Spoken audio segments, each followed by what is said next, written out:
The first reason is that we get to the department, we do various discussions, consultations, we read, and so on, and then gradually I get to learn about all these things that were spoken about up to now. What happened in 2019 and so on.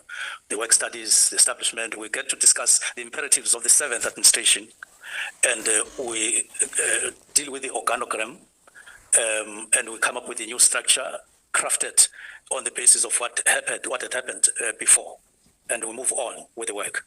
All right.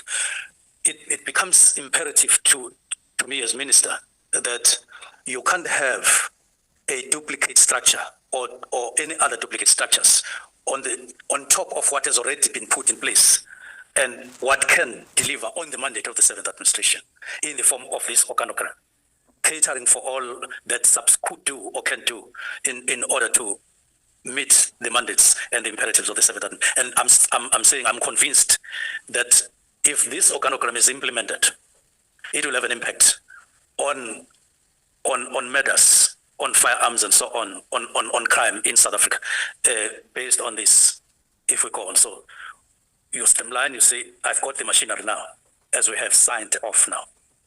And it is important to note that there is no one, when we did this, who said, put in the organogram the National Political Killings Task Team.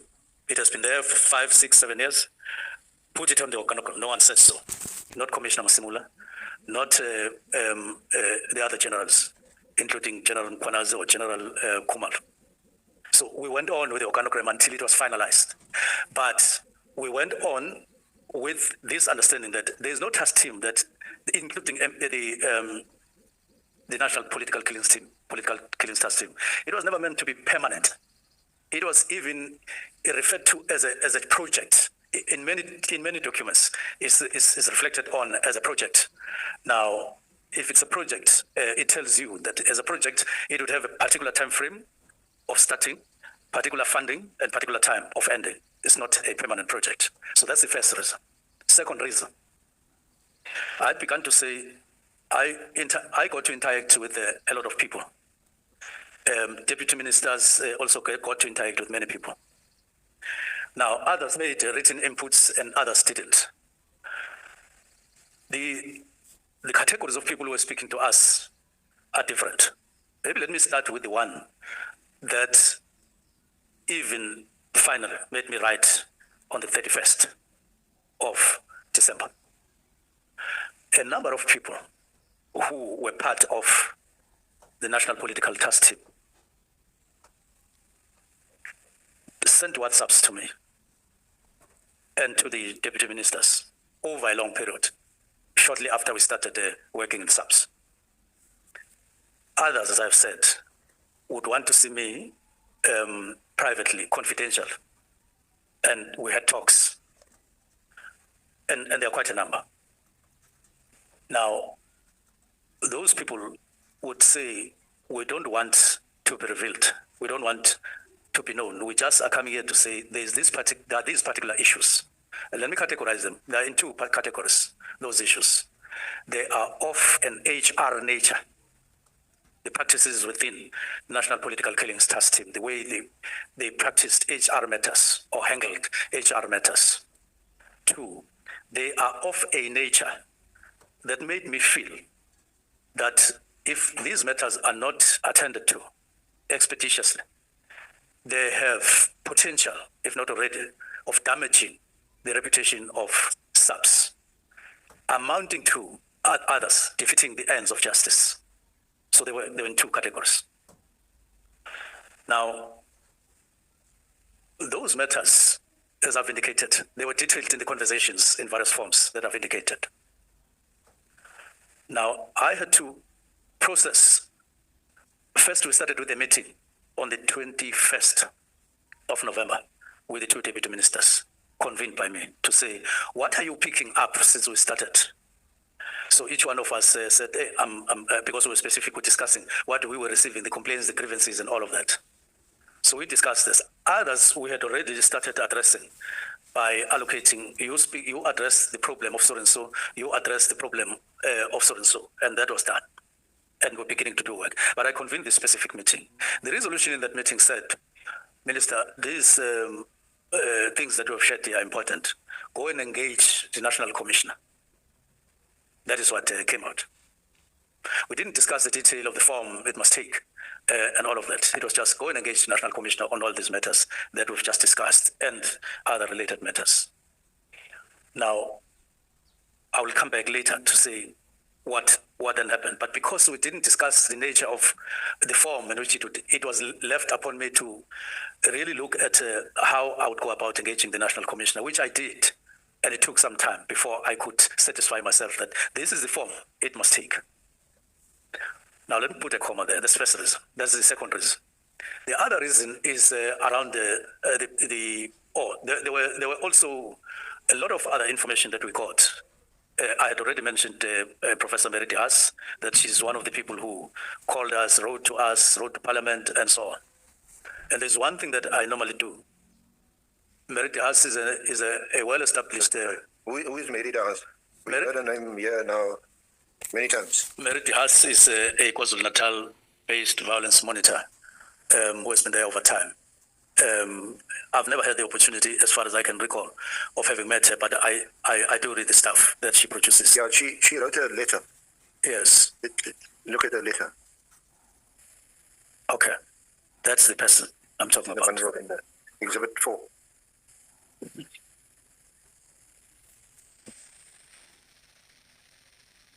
It's at pages 14 to 21, Exhibit 4. Yes. So, you never met her? If I recall, if it happened, it must have happened some time ago, long time ago. When you were the But not when I was MSc or Premier or what, I don't recall, let alone after becoming minister. And but I've read her statements. So she's not an advisor to you? Not at all. You hadn't met her. She writes to you merely as minister on the 31st of October 2020. She wrote to the portfolio committee. She's not an advisor either. There, she wrote to them as well. All right. So, and you don't know her? Then I read what she wrote. You've never met her. You don't know her personally. Did you check out credentials? No, I know her. You know her? Yes, she has been there in KZN for a long time. It's difficult to miss anyone who is in Parliament who comes from there. You would have heard or known. Yeah, or read. Even I don't come from there, but I've heard of her over the years. And then, okay. To be fair, she's at times she bravely stood her ground during the apartheid years, and there was police brutality. So I do, but I'm not sure that if she writes a letter to me and I'm the Minister of Police, I'm necessarily going to take her advice or take her seriously. No, I haven't said I took her advice. I merely said she wrote to me. Well, you're not dealing with your reasons. The Meriti Haas letter is one of those reasons. She wrote a letter to me. I'm still telling the story, what happened. So she wrote to me and I read it. But let me open up about what I normally do when I receive letters or calls. I normally don't ignore when people write or call me. I try and make an effort to respond to what they say. And there are many people who have phoned me over time, but I've never met them. But sometimes I respond to them. So I did look at the letters and so on. And I also read her correspondence to the portfolio committee. If I'm not mistaken, she would have written to me, and assisted them to me, and so on. Now, I do also ask my communications people to get articles written by people about South African Police Service, to get them to me in the form of copies and so on. Not with the purpose of responding to, but getting to know what they have to say about South African Police, including her. So I then indicate what she was saying on various occasions about that, and I read those things that she spoke about. Then there's another lady called Patricia Mashale, who write almost every second day about South African Police, especially on the negative side. So I read what she writes, but I've never responded, and I've never called her to discuss any of her articles or letters or WhatsApps or whatever. I just read and keep. And at some point, the way she writes to us, I got a bit worried because she seems to know quite a lot of things, including letters written by this person or that person within SAPS. So I asked the IGI to say, can you give me, can you work on the profile of this lady? I just need to know more about her, and he did. And he wrote back to me about what he was saying to me about her and so on. Basically saying, well, his own understanding of her, having profiled her, his understanding of her is mixed. There are things that she says that are true, but there are others that are true, but she continues to write, and sometimes about something that is a mere rumor that doesn't exist and so on. So her correspondence was mixed. So you got someone to do a little bit of homework on Ms. Mashale? Yes, because I didn't know her. It's not like Mary Dehas, who I knew. You didn't need anyone to do any homework on Ms. Dahas? Mary? Dahas. Yeah, I've said I know Mary. Yeah. I've known her for a long time, particularly through her writings and what she says and so on. That's what I said. Not Moke. I think she also appeared before the Morani. Yes. Some kind of. Yes, but Mashale, I had never met and I had not heard, but she was really posting things and so on. And then I asked IGI to look at and write to me about her, and he did, and I read it. And at some point, I shared the understanding of the IGI with National Commissioner to say, hey, this is what IGI is saying about Patricia Morgan. But National Commissioner, she has also written to her or sent WhatsApp to him, and so on. We just shared that generally, and we passed. Okay. Now, that's the second category. Yeah, before you proceed, there is a hand from Honorable Malema. No, thanks, Chair. I understood the minister to have said he asked the IGI, which would mean Inspector General of Intelligence, to check on this person. Now, after he gave that answer, the SC says you are saying you asked on someone to do homework. You can't refer to IGI as someone. He has to be referred to as IGI consistently. Yes. You can't make that mistake because it's going to disappear. He said he asked IGI to check on her, and the SC says, oh, you asked on someone. It can't be. It has to be one answer, and the minister answered that. So I just wanted us to have the same understanding. That it must go to the record as the person that the minister requested to check on Miss Patricia Mashale. That person is the Inspector General of Intelligence. Point taken, Honorable Malema. Yes. So I wrote to the IGI and he then responded. So, Minister, you say the name of the person is Miss Patricia Mashale? Yes. Yes, sir. And the matter was referred to the Inspector General of Intelligence? Yes, because in particular, she would write about crime intelligence matters quite extensively, and she would send emails and so on. That's why I went to the Inspector General of Intelligence. And then I got the advice in writing about her. Now, so when you say that she used to write extensively about intelligence matters, what do you mean? You mean it's unusual for a person in her position to write about those matters? Or did she have a more than sufficient information that you would ordinarily expect her to have? What she did is write and send you a WhatsApp on your phone on a frequent basis, not regular, frequent basis. She would send you documents which appear to be subs documents, genuine, but send them to you.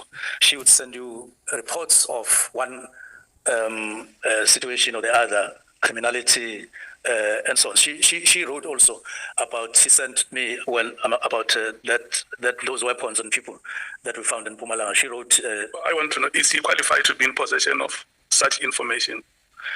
I wouldn't say she qualifies because... Not all of it. Other information may be general or public information that everybody knows is reported in the news. So what we want to establish is whether is there some of the information which when she converses with you, you get worried that an ordinary civilian may not have to be in possession of information like this one because this is subs information. The frequency with which she wrote and the stuff she wrote and sent and so on is the one that made me say, who is this person? IGI, can you profile? And after that, I spoke to the National Commissioner who confirmed that he too does receive those kinds of things from Patricia. And she likes doing that on a frequent basis, almost to everybody and so on. That's the nature of things. And I'm merely mentioning in passing that she also did write. Now, this is what we were talking about, not necessarily in detail with the deputy ministers. Now, I said I would come back to that other category I started with, but this is what happened. The other reason is around the budget matters. Now, On budget, I'm trying to check my submission where I wrote about budget. On budget, I've already indicated that throughout, or let me indicate that throughout our discussions with SAPS management, from when we arrived during orientation up to the end of the year and beginning of the year, there was always focus and emphasis on the decreased budget. In other words, decreased resources within SAPS. You would ask, why don't we do this? Why don't we do that? And they will always say, there's no money. There's no money. Even after we identified what we refer to as priorities, ministerial priorities that were expanding on the other priorities of the state as a whole. But they continued, like technology, for instance. We have had extensive discussions on technology. And they continue to say, well, yeah, we take those priorities, infrastructure in the form of police stations and other enablers, as we call them. But they continue to say, there's no budget. We don't have all the money. We hear you, we hear the priorities and so on, but there's no money. And therefore, this was lingering in my mind all the time to say, where can we make better of resources to SAPS because of the shortage of budget allocated to SAPS was one of the main factors, key factors that made us think, what is that we need to do? When we took the decision to disband the police inspectorate, what we had in mind was, how do we optimize the resources that we have? Because you have people in office in the form of police inspectorate who you may seemingly not require in that form, but you require them, their skills, their experience, and their work elsewhere. You definitely need them. And so that's why we then say, maybe we need to redeploy them elsewhere, optimizing on the budget. Now, as we did so, the budget allocated to SAPS became one of the things that I considered when I wrote the letter, to give effect to more optimization of our resources from within SAPS, and we did that. Now, the budget became quite a difficult subject. I want to, on my supplement, say something about this. It came to a point where, on the budget, we had to consider certain things. One of them is what I had the National Commissioner mention during the commission, Madlanga Commission, and subsequent I had, when I listened to General Kumalo, I heard him say, I will repeat those things. They were, in responding to questions that were asked, responded using the language inclusive of traditional ways of investigation, normal ways of investigating, common ways of investigating. Of course, they were responding. But what it revealed, without them intending to do so, was that in police, we make a differentiation between a way in which political killings task team, which is efficient, which is good, the way in which they investigate cases, good.